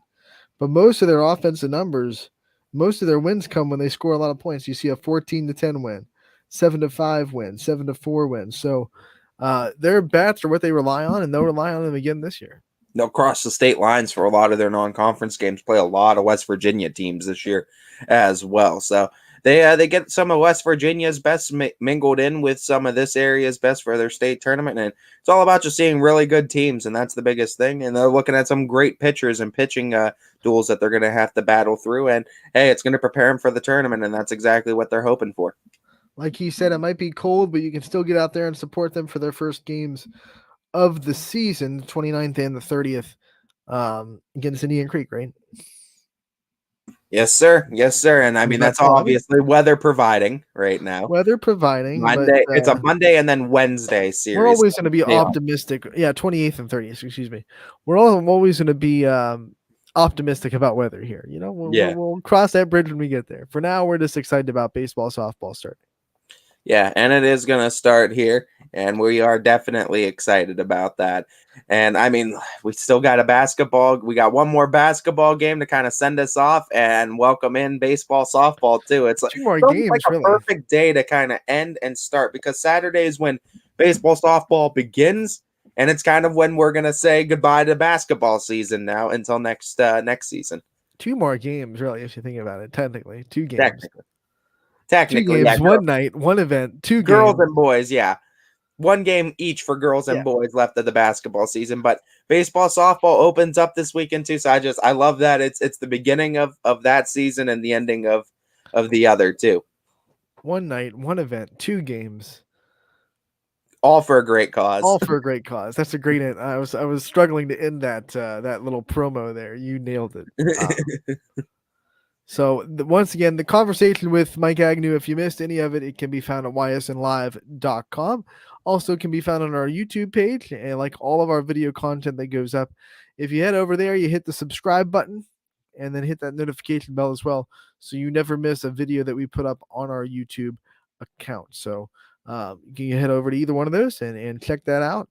And we have one more interview to kind of feature today. It is going to be the head coach of Garfield softball, and Tina Fallhaber over there has been there for quite some time, coming into her 12th season, I believe, if I remember correctly. And great program in Garfield, and we're happy to be introduced to it because it's our first year covering Garfield softball. Some familiar names that you'll know from other sports, though. I think you'll hear some names that you go, oh, I know that person. And some new names as well. So it's going to be a fun season in Garfield. And here is the interview that we had with Coach Fallhaber of the Lady G-Men softball team. Hello, everybody. Welcome to another spring sports preview on Running Point. We are joined by the head coach of Garfield softball, Tina Fallhaber. Coach, thank you so much for taking the time to join us today and giving us a little bit of a preview into Garfield softball. Hey, thanks for having me. I appreciate it. Coach, like we always like to do with all our area coaches, we always start off with a sort of meet the team segment. And with Garfield coming into the YSN network too, I think this is a perfect opportunity to give us a preview of the returners this year and some of the new faces that we're going to be seeing in the Lady G-Men this year. Sure. We have 8 returners actually from last year, so we're pretty happy about that. 5 seniors. We have Sydney Seaman, Cadence McGranahan, we have Ella Brand, we have Annabelle Moore, and Ketley Fresh are all returning seniors. We have a junior, Kendall Hahn, and then sophomores, Tana McGranahan and Lizzie Moore. Coach, since this is our first year with you guys and covering the softball team, Give us an idea of what the identity of Garfield softball is and what the personality inside that dugout is for you guys and the Lady G-Men. We are a group who gets along together, who loves to play softball and loves to play as a team. A lot of them hang out with each other outside of softball and are friends even when we're not in season. They're a group of hard workers who really just want a chance to get out on the field and show, what they've learned all these years that they've been playing. And they like to get down to business. Give us a preview of kind of the support that Garfield softball gets to, and what kind of community support you guys get year to year, and what kind of the youth programs and everything like that look like for Garfield softball. We have so much support throughout the community and throughout our parents and friends. There's Garfield Town Ball that's been going on up through the ages. There's several travel ball teams that our girls play on throughout the community. There's Winter League softball that they're on, and fall ball. So we have a lot of support over here in Garfield. The Garrettsville area really likes softball and really likes to get girls started young in the program. Coach, let's talk about the schedule. Obviously, it's going to be your first year in this MVAC conference, but some teams that everyone's kind of familiar with in the softball world of our district that you're going to be playing against. Brookfield had a great season last year. Obviously, everyone knows what champion softball is all about. Crestvew's really good. How excited are you to get into this new conference, and how much do you think it'll prepare you for the postseason? I'm really excited once you get past the initial shock of learning that you're in the league with the reoccurring state champions. I think it'll really help us in the long run seeing this type of competition on a regular basis, and just forcing us to raise our standards in our competition. And good softball is the standard of this league. So I think will help a lot that to improve on what we're seeing every day. And then in the postseason, that all that comes into play and really helps you go farther. And looking at what you return and what you're bringing on to the team this year, what are some of the team goals and kind of expectations you have for this season? Together, we talked about goals, and we talked about limiting things like limiting strikeouts, and limiting errors, which every team talks about. But really, we want to focus on playing as a unit, communication with each other. We're going to have a lot of moving parts because we have more than one pitcher this year. So our fielders will be moving around, and we've talked about how important communication is and just playing as one unit and playing as a team. You talk about your pitchers, and now you're going to have more than one, and it all starts in the circle with softball. Talk about what you expect out of your pitchers this year, and what are going to be some of the hallmarks of Garfield in the circle. We have some pitchers who really dedicate to moving the ball around. We don't blow anybody away. Nobody's throwing 60 miles an hour, but they really hit their spots. They are dedicated to having multiple pitches, each one of them, and working on those consistently and using their defense. You don't have to strike everybody out. 3 ground ball outs is just as good as 3 strikeouts. So we're really focused on using what we have to our advantage and using the defense behind them. How helpful is it to have these multiple sport athletes like Sarah Seaman, for example, that have had this successful runs in other sports to bring over that kind of into this kind of, success breeds success kind of mentality, bring it over into the softball season? It's actually her sister, Sydney Seaman, who also They're twins. plays It's okay. basketball. Yeah. It's kind of amazing that winning is the standard. That is really helpful. And you don't really think about it until you are lucky enough to have that experience where that's just what's expected. And they have that motivation and they have that drive to get farther in the postseason to win the league, because winning feels good. And they experience that in other teams and other sports, and they like that experience, and they see in other sports what it takes to meet that goal. So it's very helpful that we have a winning tradition here at Garfield in girls sports. And as we bring up Sydney, and I'm sure she's going to fall into this category, but who are some of the leaders of this team and people that you're going to really count on to be vocal leaders as the season kind of goes on? Most of our seniors have all taken turns at different times being the vocal leaders. We have ones that excel at different things. Obviously, Sydney and Cadence are catchers, so they have a lot of experience behind the plate and therefore seeing pitches, and that also transcends into hitting. And so they are very vocal with a lot of things and helping kids, the younger kids, with seeing the ball and just knowing certain plays. Same thing, Ketley, Annabelle, and Ella. They each bring a different, some are infield, some are outfield. One is a slapper, so they all bring different aspects to the game to the younger ones, and they can help out with a wide array of things. Just about anything that you have on the field, they have it covered. As soon as you said Sydney Seaman catcher, what popped into my mind was diving play behind the plate last year that you saw all over social media. What a good defensive catcher, and I'm sure a good battery mate to your pitchers. Absolutely. Both of my catchers call their own pitches. My pitchers have confidence in them. They're great behind the plate. They're walls. They have rockets for arms. There's a lot of confidence and a peace of mind that you get when you know what you have behind the plate. And our pitchers and the rest of our team really appreciate that too. When you're trying to develop talent too, it's also the competition level you play that we know in the regular season. That's very important too on the tournament runs you go into. What are some non-conference games this season that you're kind of excited for the girls to get their feet wet against and kind of match up against? We have, if we get them in, right, that would be great. Absolutely. We have, trying to think at the moment, we have Independence on the schedule again, and they're usually pretty tough. We have West Branch. They're always really good. We haven't, every time we schedule them, we haven't actually made it to the field, but I know just from statistics, they're pretty good throughout the seasons. We have, trying to think. Of course. We have Cuyahoga Heights, who usually plays us tough.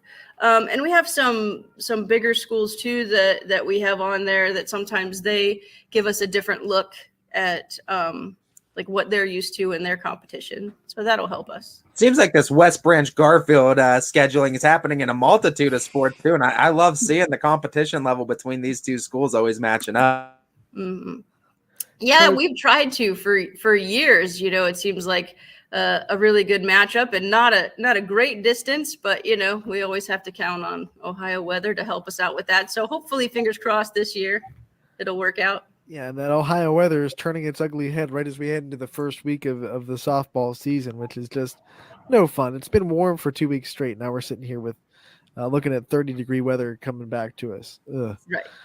Right. Coach, when you look at some of the things that you have under your staff and the people that you have working with you as assistants, I want to give you the time to shout out the staff of the softball program and some of the people that make it run as well as it does. Sure. My assistant this year, new to me, is Maddie Hartung. She played at Rootstown, was a big success over there in her day. She brings a lot of energy, which sometimes is harder for, some older coaches to bring all the time, but she brings a lot of energy and enthusiasm to us. We have great parents who are willing to support us doing just about anything and everything for the girls. Our AD, Mr. Flager, is doing his best to try to get our field ready with the maintenance crew. It takes a lot of work on our field, and they're out there, every day trying to get it done. So we appreciate all the work that everybody has to do just to get us out there on the field. Coach, let's just talk a little bit about this just team and the culture that you are building there at Garrettsville, and just highlight that. And if we were to ask some of the girls that go through this program what it means to be a Lady G-man or what it means to play for Garrettsville, what would you hope they would say? Well, I would hope that they would stress the importance of being a team player. We talk about that a lot. It's really hard at this age to put the team first and do what's best for the team. So we really stress, being a team player and doing what's best for the team, and not always focusing on being the star. I hope they would talk about working hard and improving, no matter what level you're at, whether you're not a starter yet, or whether you are someone who is so talented you could start every game. There's still room for improvement. There's still a chance to be a leader. So I hope that they would express that our want and desire to be better and to achieve our goals. And when we achieve those goals, to raise those goals even higher. Coach, before we let you go, because it's our first year with you under YSN, I kind of want you to talk about your journey in softball and what got you into this sport and what got you into coaching it and why you like it so much that you keep coming back to do it. Softball and I have been together for, about 41 years, I think. When I first started, we didn't have T-ball and we didn't have Coach Pitch. I think A-League was the first. They had a rover.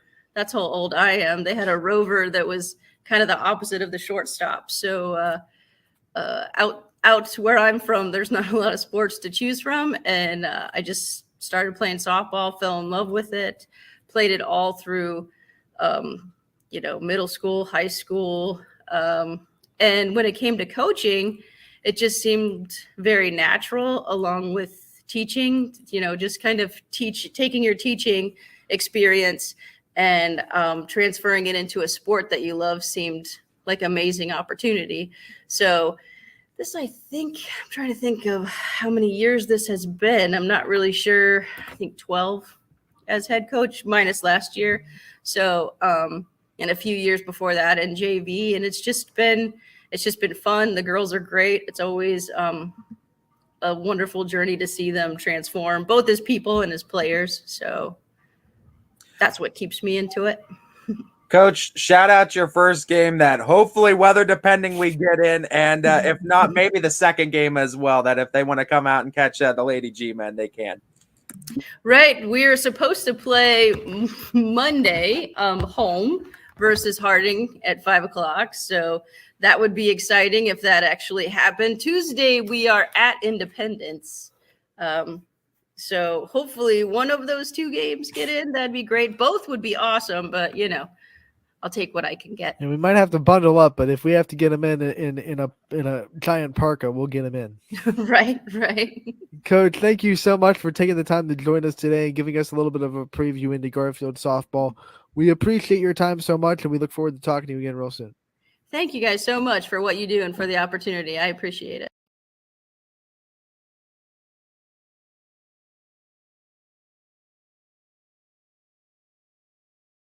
Sorry about that. That was Tina Fellhaber, the head coach of the Garrettsville Garfield softball team, joining us a little bit earlier yesterday on the not on the show, but pre-recorded in that interview. If you missed any of it, can be found at ysnlive.com. It can also be found on our YouTube page. As we get ready for baseball softball season right around the corner, we are just days away now. Days away indeed. It's getting close. Garfield opens the season Monday against Warren Harding at home, and then they travel to Independence on Tuesday to kick off their season with two big non-conference matchups for the Lady G-men. Absolutely. And that's going to be a good matchup too, I think, just to see where Garfield is right there with a D1. I believe D1. I think that's where Harding measures up to this season. They might be D2 actually, now that I think about it. But still, it's going to be good competition level for them too. But I think Garfield has a pretty tough schedule ahead of them too, and I'm kind of excited to see what they're going to do in that MVAC this year, because there's going to be some fun matchups. I mean, having champion in your conference. She said you got to get over the shock that you're going to have to play the 6-time state champion twice a year in your conference. You have to get over that shock for a minute, but Yeah. they can Iron compete. They sharpens can iron. compete in everything else. And what did DJ say yesterday? He brought up a great line on the comments. High seas, make. I don't know how that quote goes. I've heard it a lot of times. Is it high seas make? It's the waves, high waves. Quit laughing at me and tell me what it is. It's been a rough day for Anthony.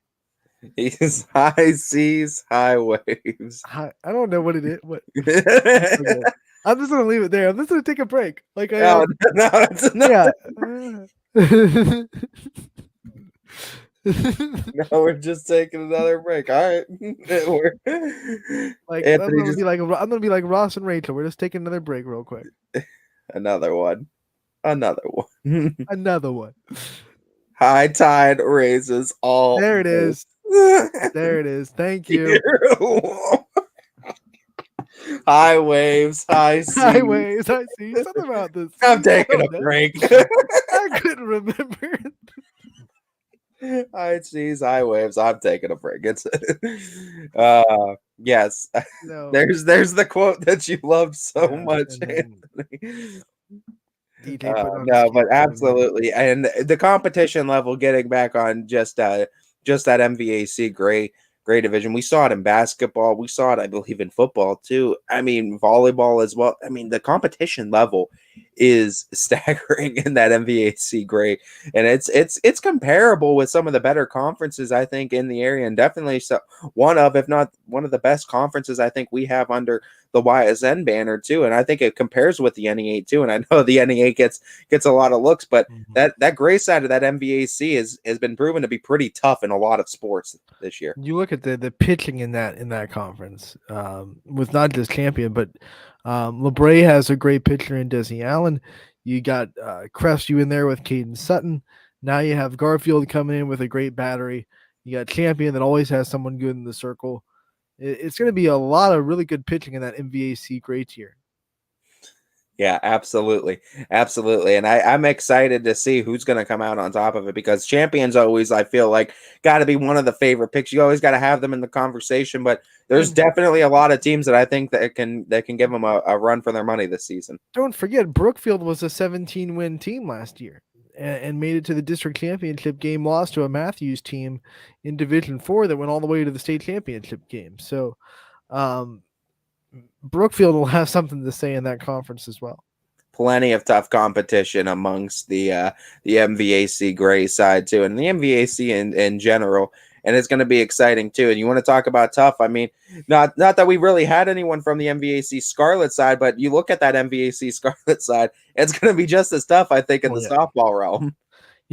Some question marks in it. Obviously McDonald was the big muscle in that league last year, but Bree Callow is off and playing pitching in college now. So who are they going to rely on in the circle of McDonald, because she pitched a vast majority of their innings? That's going to be a question, but they're a good program. They hit pretty well. They're going to be fine. But you look at teams like Jackson Milton, we've already talked about. We've already talked to Coach Ciccolelli. And you look at Western Reserve and Michael Cook and what he's putting together out there in the Scarlet tier. But then you also look at Springfield and Madison Lesnack in the circle and what she can bring to the Tigers. They might have something to say about this conference. They kind of feel like McDonald lost Bree Callow, and now it's our turn for Madison Lesnack to be the ace of the conference and to take that over. And from what I'm hearing too, Waterloo on baseball and softball side's never a pushover either too. And I'm excited to get some exposure to them too this season. Waterloo softball really good. They're always competitive. So yeah, it's going to be a fun MVAC on both sides. I'm going to be excited for it too, as we're going to have to look a little bit into these conferences too as the season goes along and just how it's going to shape out. And that's going to be exciting this first week to see which teams kind of start standing out, what players kind of stand out, what pitchers start standing out, especially. We have big conference games right out of the gate. I mean, Hubbard plays Poland on Monday and Tuesday in softball. You look at, we talked to United, Matt Designs from United earlier today. He's got Lisbon in the first week. So that'll be important as far as the top of the standings go. So a lot of really important league matchups right out of the gate for these softball teams that we're talking about, and I'm sure baseball too. A lot of teams, open up with a lot of conference games too. So I mean, it gets serious out of the gate, and a lot of games mean a ton too. And there's also a ton of tournaments. What we're seeing too throughout the beginning of the season and throughout the season. So that's always exciting as well, just to get get a taste of other teams in the area. Some teams going to Myrtle Beach. We've heard teams that are going to Florida. We've had a couple of teams that said they're going to Pigeon Forge, Tennessee. That's what I was going to say. Tennessee was the other one. I couldn't think. I knew Florida and Myrtle Beach, but I thought it was Tennessee, but I couldn't remember. But yeah, they're traveling all over, and it's cool to see. And that's what's the beauty of spring break during softball season. Gives you the chance to go out of the state and find big competition. Basketball has the Christmas break that they can kind of go and play in different areas. That's why we always talk about the volleyball football schedule. It's like there's no break in the fall, big break, a holiday break that you can go and take and travel to some really big competition type tournaments. So I think that hurts the fall sports. You got to do it for like Halloween. Just have Halloween be that fall. We have a Halloween weekend where we can just go and do whatever. That'd be kind of cool too for volleyball, at least, because football you're not going to do a scrimmage football game like randomly for a weekend. Football is fine because even if you travel to play football, you're not missing school to do it because it's a Friday night. Yeah. I'm just saying you're not like fitting in another like extra random game in that time for football. Like you'd have to schedule something there and have like a bye week in the regular season or something like that. Which I mean, some teams might opt to do, and they might be okay with it. It'd be really cool for volleyball because you could do some tournaments then during that weekend for sure. There's some big out of conference, out of state teams coming to Fitch this year for football. If I looked at their schedule, I'm excited for it too. I looked at the schedule opening up with a Las Vegas team. They're playing, from what I'm seeing too, just not to spend a whole lot of time on it, but I think they're playing 6 home games this season. The Falcons are, and if I'm not mistaken, I believe 2 or 3 of them were out of state. Let me double check this, and I think we actually shared this too. I think the Falcons thing posted it on socials, and I believe we shared it as well. If I could just find it.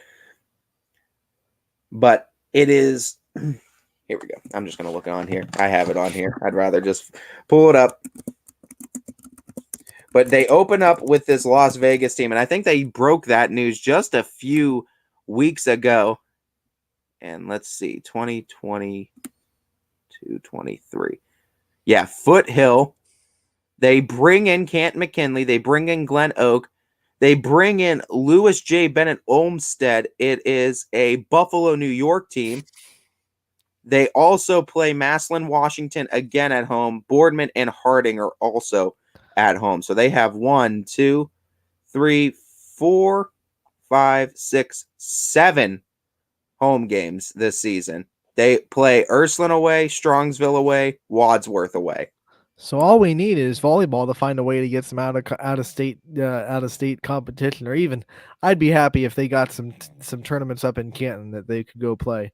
Yeah, some of our big area teams go up and play in Canton, play the Auroras, play the Canton, Massillon Washingtons, play the Perrys and things like that. I knew they were definitely looking. I knew there was more than one team out of state that were coming in. I couldn't remember if it was 2 or 3, but Buffalo, New York, and Vegas. But it goes back to just showing Coach Parker and the Falcons, they want to schedule up, and that's going to be exciting. I can't wait for football season for that schedule, and I can't wait for volleyball as well. The volleyball team always schedules up, and if I remember anything, I think Coach Bartlett was telling me, watch out for this year's schedule because it's going to be just as fun as last year. Success brings a big schedule. And when we talked to Jeff DeRose yesterday, I mean, he said this year's schedule is going to be one of the hardest they've ever had at South Range, probably because they went to the state championship game last year and teams want to play. When you do that, when you make that kind of run, it opens the eyes of some teams that are out of market, some teams that are out of state. And they're going to have a tough schedule, but success breeds a tough schedule. So that's what you have to do. You have to continue to make yourself better. And softball, baseball, taking the chance at spring break to do that with travels to Tennessee, Florida, Myrtle Beach, etc. And it's fun. It's fun. It's a great time. It's exciting, and it gets good exposure for these kids as well too. So we always look forward to those spring breaks too, just to see kind of how our teams perform out of state and kind of measure up on a bigger scale and a grander level too with across state lines. So spring break's going to be fun, but I'm excited for the start of the season. It's just days away too. We're counting down hours now. We'll go play other states' state champions, right? So that's always fun.